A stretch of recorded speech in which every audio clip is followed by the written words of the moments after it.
Welcome to Ultramind. நம்ம daily லைஃப்பில் பலவிதமான கேள்வி பதில்களை பயன்படுத்துவோம். அதில் சில கேள்விகளுக்கு ஆமாம் இல்லை அப்படின்னு ஆன்சர் பண்ணுவோம் இல்லையா? இந்த வீடியோவில் நம்ம டெய்லி லைஃப்பில் பயன்படுத்துகிற எஸ்ஆர்னோ டைப் கொஷின்ஸ்லாம் இருக்கும் இல்லையா?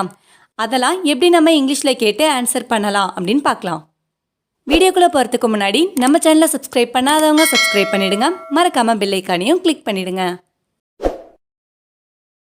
ஃபர்ஸ்ட் ஒன், நாளைக்கு வந்து என்னை சந்திக்க முடியுமா அப்படின்னு கேட்குறதுக்கு can you meet me tomorrow அப்படின்னு கேட்கலாம்.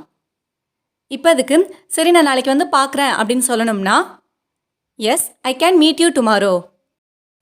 அதுவே இல்லை நாளைக்கு என்னால் வர முடியாது அப்படின்னு சொல்லணும்னா no I can't meet you tomorrow அப்படின்னு சொல்லலாம். நெக்ஸ்ட் ஒன், உனக்கு சளி பிடிச்சிருக்கான்னு கேட்குறதுக்கு are you suffering from cold அப்படின்னு கேட்கலாம். இப்போ அதுக்கு ஆமாம் எனக்கு சளி பிடிச்சிருக்கு அப்படின்னு சொல்லணும்னா yes I am suffering from cold. அதுவே இல்லை எனக்கு சளி பிடிக்கல அப்படின்னு சொல்லணும்னா no I am not suffering from cold. Next one, உனக்கு புரியுதா அப்படின்னு கேட்குறதுக்கு டு யூ அண்டர்ஸ்டாண்ட் அப்படின்னு கேட்கலாம். எனக்கு புரியுது அப்படின்னு சொல்லணும்னா எஸ் ஐ அண்டர்ஸ்டாண்ட். இப்போ அதே மாதிரி இல்லை எனக்கு புரியலை அப்படின்னு சொல்லணும்னா no I don't understand. Next one, அவன் தயாராக இருக்கானா அப்படின்னு கேட்குறதுக்கு இஸ் ஹீ ரெடி அப்படின்னு கேட்கலாம். இப்போ அதுக்கு அவன் தயாராக இருக்கான் அப்படின்னு சொல்லணும்னா எஸ் ஹீ இஸ் ரெடி. இல்லை அவன் தயாராக இல்லை அப்படின்னு சொல்கிறதுக்கு no he is not ready.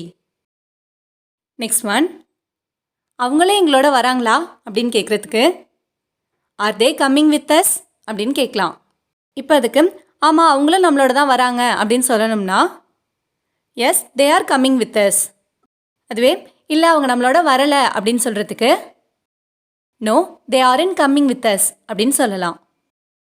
Next one, படம் நல்லா இருக்கா அப்படின்னு கேட்குறதுக்கு இஸ் த மூவி குட் அப்படின்னு கேட்கலாம். படம் நல்லா இருந்துச்சு அப்படின்னு சொல்லணும்னா எஸ் இட் இஸ் குட். இதுவே இல்லை படம் நல்லா இல்லை அப்படின்னு சொல்கிறதுக்கு நோ இட்ஸ் நாட் குட் அப்படின்னு சொல்லலாம். நெக்ஸ்ட் ஒன், நீ அவனை அழைப்பியா இல்லை நீ அவனை இன்வைட் பண்ணுவியா அப்படின்னு கேட்குறதுக்கு வில் யூ இன்வைட் ஹிம் அப்படின்னு கேட்கலாம். இப்போ அதுக்கு ஆமாம் நான் அவனை இன்வைட் பண்ணுவேன் அப்படின்னு சொல்லணும்னா yes I will invite him. இல்லை நான் அவனை இன்வைட் பண்ண மாட்டேன் அப்படின்னு சொல்கிறதுக்கு no I won't invite him. Next one, நீ உன் வேலையை முடிச்சிட்டியா அப்படின்னு கேட்குறதுக்கு have you finished your work அப்படின்னு கேட்கலாம். நான் என் வேலையை முடிச்சிட்டேன் அப்படின்னு சொல்கிறதுக்கு yes I have finished my work. அதே மாதிரி இல்லை நான் என் வேலையை முடிக்கலை அப்படின்னு சொல்லணும்னா no I have finished my work அப்படின்னு சொல்லலாம்.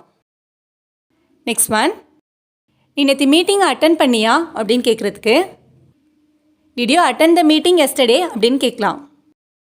இப்போ அதுக்கு நான் மீட்டிங்கை அட்டன் பண்ணேன் அப்படின்னு சொல்லணும்னா yes I attended the meeting yesterday அப்படின்னு சொல்லலாம். இதுவே நான் அட்டன் பண்ணலை அப்படிங்கிறதுக்கு no I didn't attend the meeting yesterday அப்படின்னு சொல்லலாம். லாஸ்ட் ஒன், நான் உன் ஃபோனை யூஸ் பண்ணலாமா அப்படின்னு கேட்குறதுக்கு can I use your phone அப்படின்னு கேட்கலாம். நீ என் ஃபோனை யூஸ் பண்ணிக்கோ அப்படின்னு சொல்லணும்னா yes you can use my phone அப்படின்னு சொல்லலாம். அதுவே இல்லை நீ என் ஃபோனை யூஸ் பண்ணாத அப்படின்னு சொல்கிறதுக்கு no you can't use my phone அப்படின்னு சொல்லலாம். இந்த வீடியோ உங்களுக்கு யூஸ்ஃபுல்லாக இருந்துச்சுன்னா லைக் பண்ணுங்கள், கமெண்ட் பண்ணுங்கள், மறக்காமல் உங்கள் ஃப்ரெண்ட்ஸுக்கும் ஷேர் பண்ணுங்கள். அண்ட் தேங்க்ஸ் ஃபார் வாட்சிங்.